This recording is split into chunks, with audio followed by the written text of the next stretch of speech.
Chapter 5, Sway in the Morning. This will most likely be my favorite chapter in the book for the simple reason that I used a technique I never used before to get on Sway in the Morning. A technique I learned 10 days before going live from their headquarters in New York. First, let me say that being on Sway in the Morning was the culmination of a lifelong dream.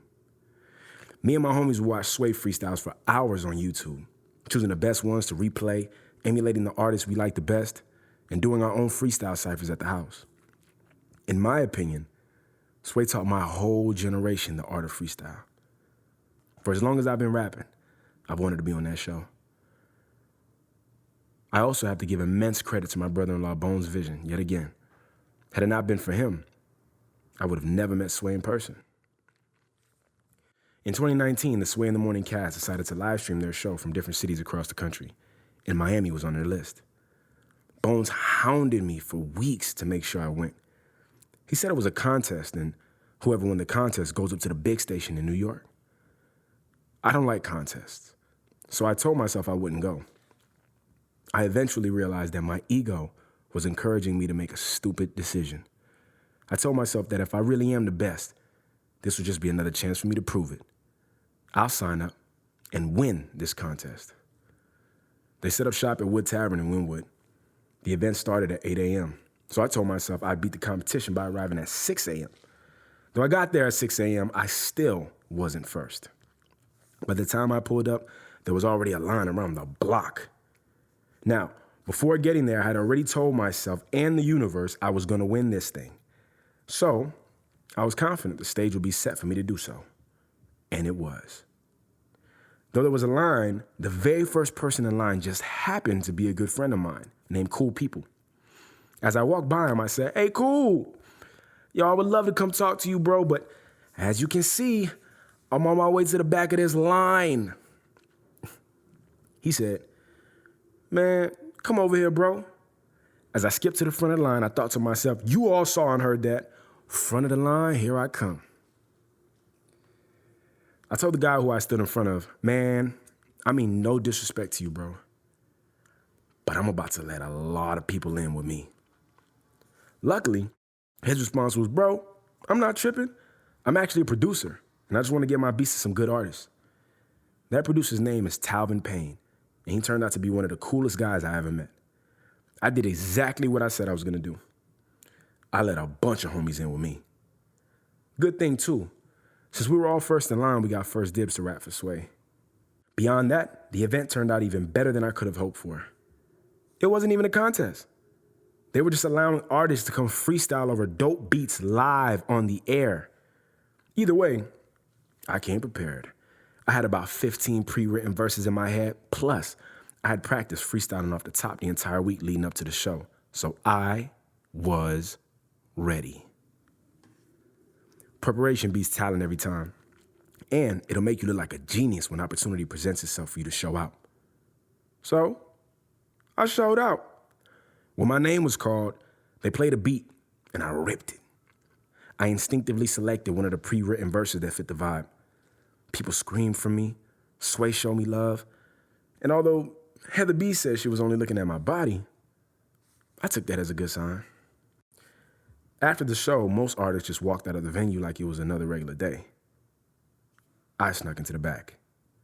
While back there, I met the beautiful and wonderful Kelly Kincaid, the producer of the show. She said I looked familiar and asked if I had ever been on their show before. I said no, but I would love to come to New York and see you guys. We exchanged contact information and I left there feeling like I had just won a Grammy.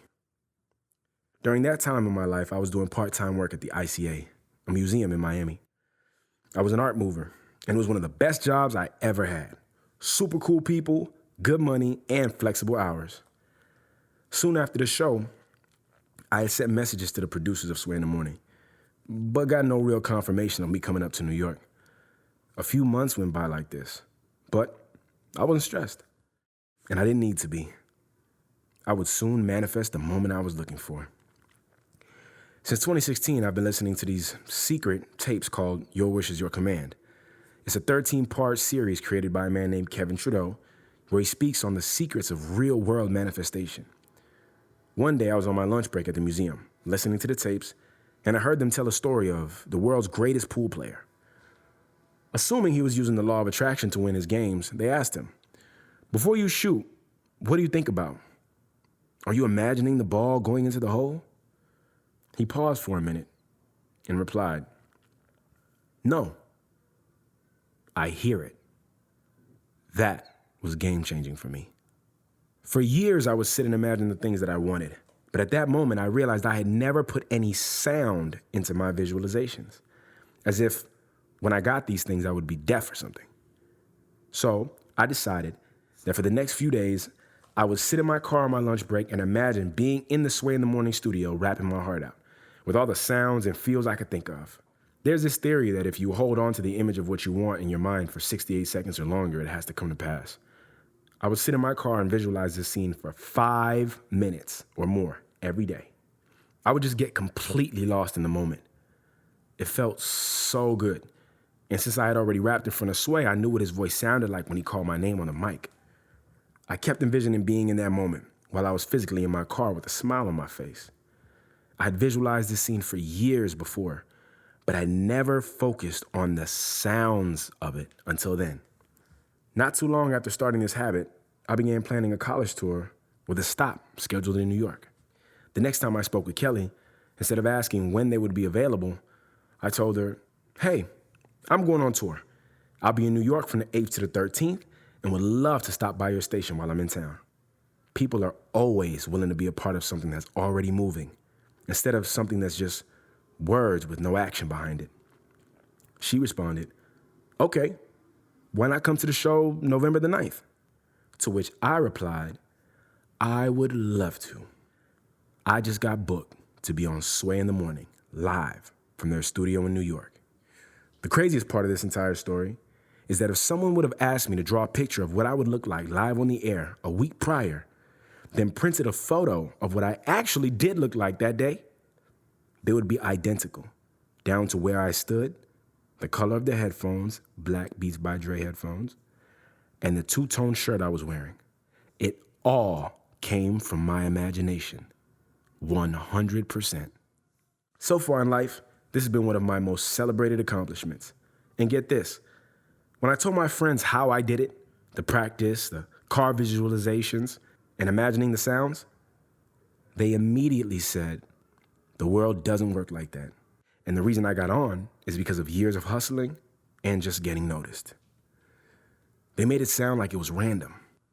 I couldn't believe that. But their comments made it clear to me that this powerful law of attraction isn't built for everybody. Some people just don't want to know that they have that much power over their lives and the world around them. It's simpler just to work, get paid, and live a carefree life. But not you and I. We know there is much more, and we won't stop until we experience all that we are capable of. This experience changed my life, and I still use that 5-minute manifestation practice every time I want something new. Sit still, cross your arms and legs, and imagine exactly what you want to the finest detail: sights, sounds, touch. And hold that image in your mind, feeling the feelings of gratitude for 5 minutes every day. I did this for 1 week straight before I got the message that I would be going up to the morning show. It works for believers, and it doesn't work for non-believers, just like everything else in this life. But do it. My 5th manifestation was going live on the Sway in the Morning radio show.